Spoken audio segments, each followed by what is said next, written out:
I never imagined that a single sheet of bright orange paper could turn my entire world sideways. But that's exactly what it did.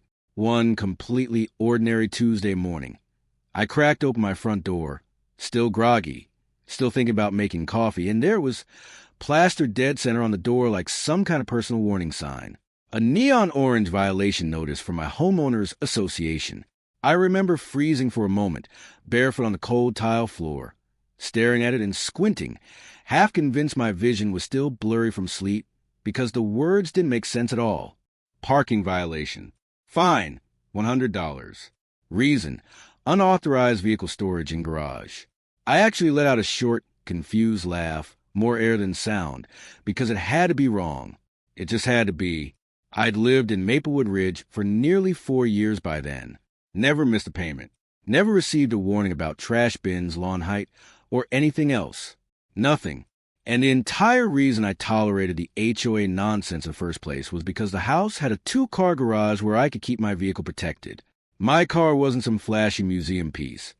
At least not to me. It was a 1969 Chevy Chevelle Forest Green. Loud, temperamental, but dependable. I drove it every day. Work, grocery runs, Sunday visits to my mom's. It wasn't a weekend hobby. It wasn't a display item. It was transportation. It was mine. So I read the notice again, slower, like maybe staring harder would make the words rearrange themselves. Unauthorized vehicle storage. In my own garage. I double-checked the address. Checked the name. Yep, that was me. I grabbed my phone and called the HOA office immediately, certain this was one of those clerical mix-ups people joke about later. Naturally, no one answered. It was 7:30 a.m., which apparently was too early for people whose job was to enforce rules. I left a voicemail, probably more irritated than I intended, explaining there had to be an error, that my car was registered, insured, driven daily, and clearly authorized by the person paying the mortgage. Then I went to work, though mentally I was anywhere but there, all day long. That orange paper replayed in my head, like an itch I couldn't reach. When 5 o'clock finally came, I didn't go home. I drove straight to the HOA office, determined to deal with it in person. The office looked exactly how you'd imagine. Beige walls, fake plants collecting dust, motivational posters that hadn't inspired anyone since the early 2000s. Behind the front desk sat a woman glued to her phone as if nothing else in the world existed. Her nameplate read Carol. I cleared my throat. She didn't look up. I said, "Excuse me, I received this violation notice this morning, and I'm pretty sure it's a mistake." She finally raised her eyes, slow and bored, like I'd interrupted something important. It was obvious I wasn't her first annoyed homeowner that day. She pulled the paper toward herself without much interest.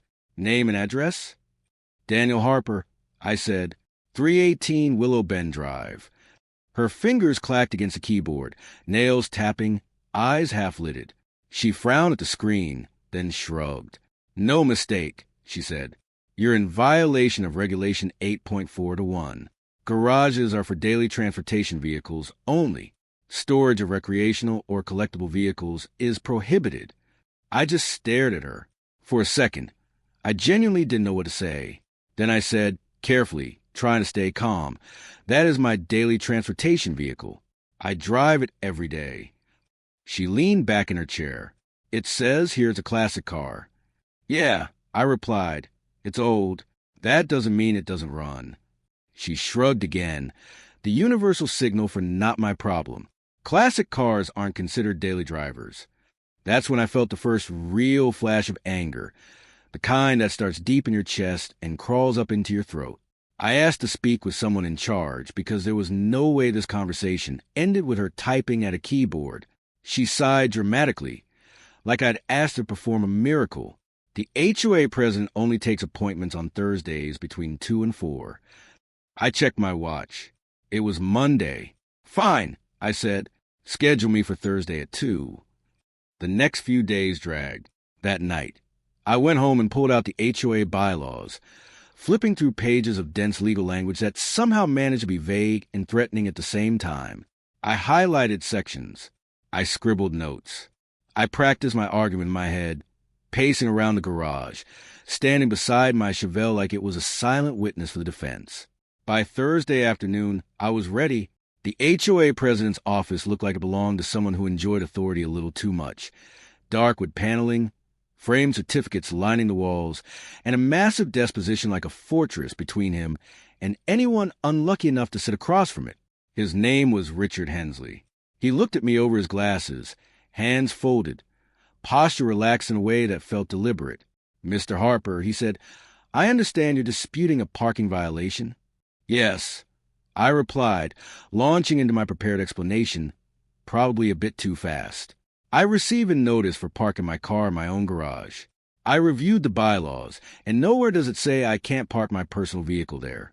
The regulation you cited applies to recreational vehicles, not a car I use every single day."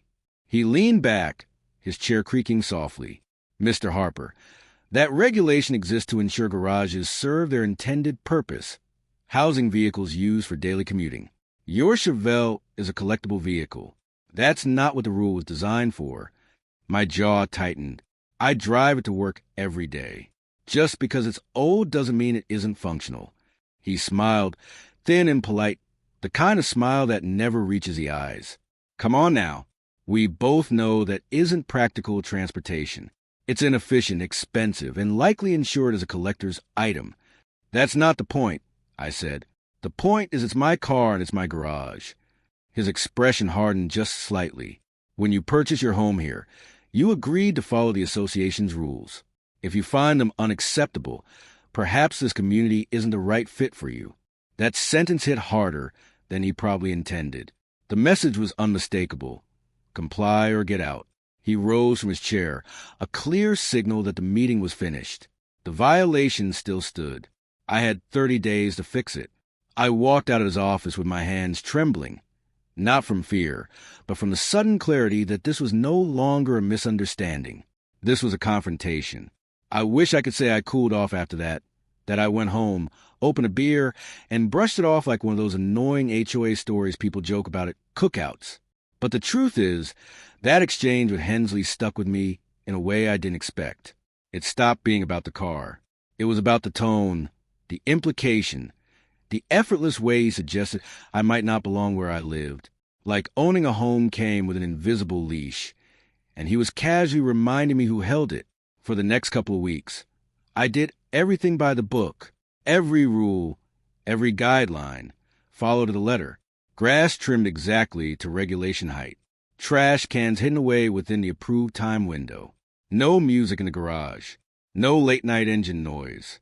Nothing that could even remotely be twisted into a violation. I figure if I showed them I wasn't some reckless rule breaker, they'd ease up.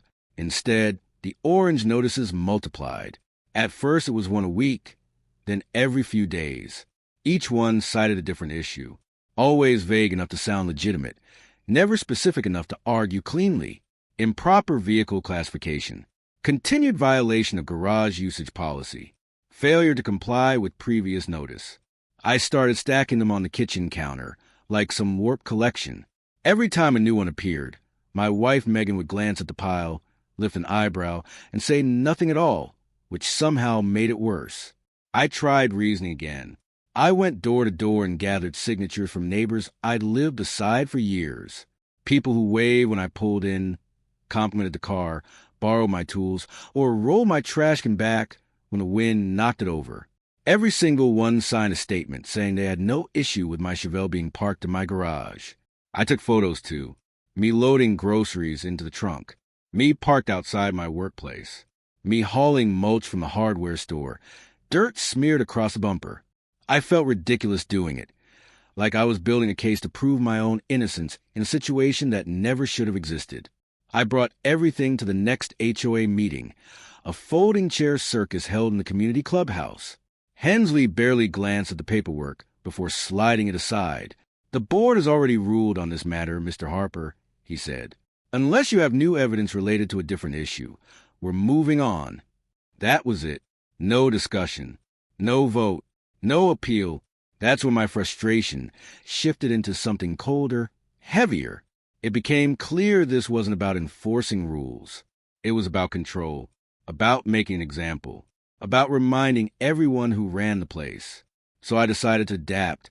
The day before the compliance deadline, I pulled a Chevelle out of the garage and parked on the street directly in front of my house. In its place, I parked a beat-up 2003 Toyota Corolla I borrowed from a coworker. It was ugly, sun-faded paint, dents that hinted at stories I didn't want to hear, but it ran and was unquestionably a daily driver. I went to bed that night feeling strangely satisfied, like I'd finally found a loophole. The next morning, I opened the door and stopped cold. 2 orange notices waited for me. One cited the Chevelle. Apparently, there was a 48-hour limit on street parking, something I'd somehow never violated before. The second notice was for the Corolla. Reason: inoperable vehicle stored in garage. I laughed then, not because it was funny, but because the absurdity short-circuited my brain. I drove straight to the HOA office, the notices crushed in my fist, and slapped them onto Carol's desk. "Are you kidding me?" I said, louder than I meant to. "How is that car inoperable?" She didn't even blink. "According to our records, that vehicle isn't registered to you. Therefore, it's considered abandoned." I stared at her. "You can't be serious." She shrugged. "Rules are rules." "Fine," I said through clenched teeth. "I'll move them both." That night, I parked both cars in my driveway. Surely that would be allowed. It was my driveway. I was wrong again. The next morning came with another notice. Excessive vehicles parked in driveway. Limit 1 vehicle per licensed driver residing in the home. That was the moment it fully sank in. There was no version of reality where I won this without a real fight. They weren't enforcing rules anymore. They were manufacturing obstacles, shifting the goalposts every time I adjusted. I called a lawyer. Her name was Allison Reed. And within the first 30 seconds of talking to her, I knew she was exactly who I needed, calm, sharp, and completely unimpressed by HOA nonsense. "This is textbook selective enforcement," she said after I finished explaining. "They're targeting you." Over the next few weeks, Allison dissected the bylaws with surgical precision. She found contradictions, loopholes, and vague clauses that had clearly been weaponized instead of clarified. We began collecting evidence of other residents with classic cars, multiple vehicles, unregistered trailers, things that had never earned them a single orange slip. And through it all, the fines kept piling up. Every single day started to feel like opening a new bill for something I hadn't done. My driveway slowly turned into a used car lot. The Chevelle, the borrowed Corolla, Megan's SUV crammed in at a weird angle. It looked ridiculous, and it felt even worse. Then came the Saturday morning that changed everything. I was mowing the lawn with almost ceremonial care, lining up each pass perfectly, making sure nothing could possibly violate a rule when I heard the low mechanical growl of a tow truck stopping in front of my house. At first I was confused, then panic hit when I saw the driver step out and start sliding chains on the Chevelle. "Hey!" I shouted, dropping the mower. "What are you doing?" He didn't even turn toward me. HOA called it in. "You can't do that," I said, my voice cracking. "That's my car. It's on my property." He shrugged like it meant nothing. "Take it up with them." I stepped forward, heart racing, honestly considering putting myself between the car and the truck, when Megan grabbed my arm. "Don't," she said quietly. "Please." I stood there helpless as the Chevelle was dragged onto the flatbed, metal scraping, my chest tight, like something was being torn out of me. That car wasn't just transportation. It was memories. Late nights in the garage. Road trips. A piece of who I was. Monday morning, I was in Allison's office before she'd even finished her first cup of coffee. "They towed it," I said, "from my driveway." Her expression changed instantly. "Without proper notice? That's illegal." "Oh, there were notices," I said. "Plenty of them. Just nothing about towing." She nodded slowly. "This is good for us. They overstepped." She filed an emergency injunction that same day. No more fines. No more enforcement. No more touching my property until a court decided otherwise. For the first time in months, the orange papers stopped. That silence did something strange to the neighborhood. People started talking. One evening, as I peeled yet another outdated notice off my door. This one for excessive mail accumulation, because apparently violation notices counted as clutter. My neighbor Paul walked over. "Hey, man," he said. "I heard about your car. That's messed up." I nodded, too exhausted to pretend otherwise. He hesitated, then leaned closer. "This HOA has been out of control for years. Maybe it's time someone pushed back." That spark spread fast. Within weeks, Megan and I were knocking on doors, hearing story after story. Fines over the wrong shade of beige.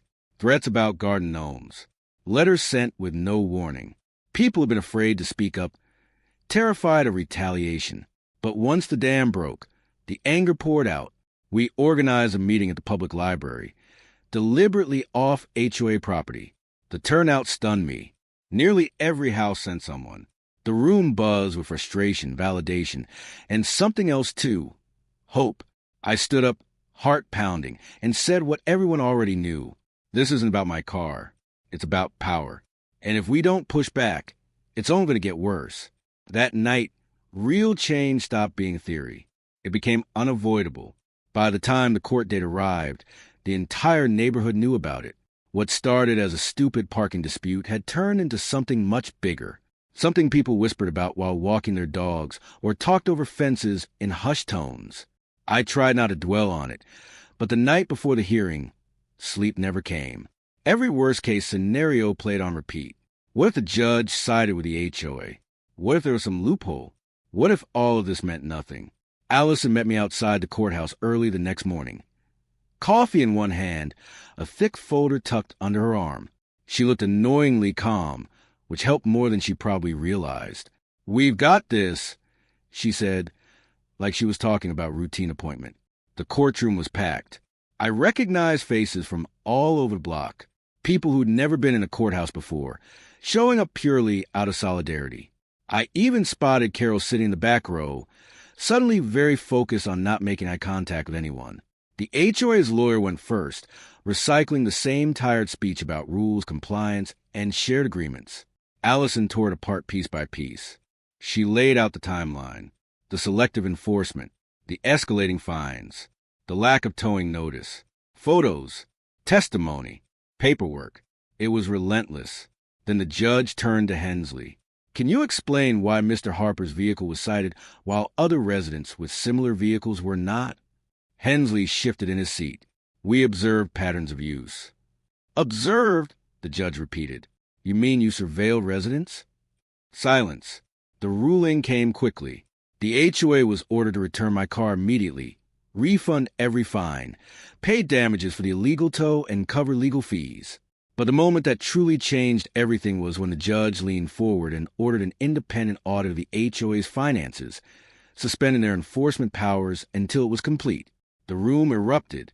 The election that followed was anything but quiet. Turnout shattered records. A slate of reform candidates swept the board. Hensley and his allies were gone almost overnight. What none of us expected was what the audit uncovered: years of financial abuse. HOA money spent on personal travel, renovations, expensive meals. Once the district attorney stepped in, things moved fast. Indictments, trials, convictions. Watching Hensley let out of the courtroom in handcuffs didn't feel triumphant. It felt heavy. Necessary, but heavy. Maplewood Ridge is different now. Rules still exist, but they're clear. Enforcement is transparent. Meetings are streamed. Finances are public. Neighbors talk again. As for the Chevelle, it came home the day after the ruling. I parked in the driveway, not to make a statement anymore, but because I could. Sometimes I think about how close I came to just paying the fine, backing down, keeping my head low. And I wonder how many people do exactly that every day in communities just like mine. So I'll ask you this. If you were in my place, would you have fought, or would you have let it go? Where do you draw the line between peace and principle? Drop your thoughts in the comments. I genuinely want to know. And if you've ever dealt with an HOA nightmare, trust me, you're not alone.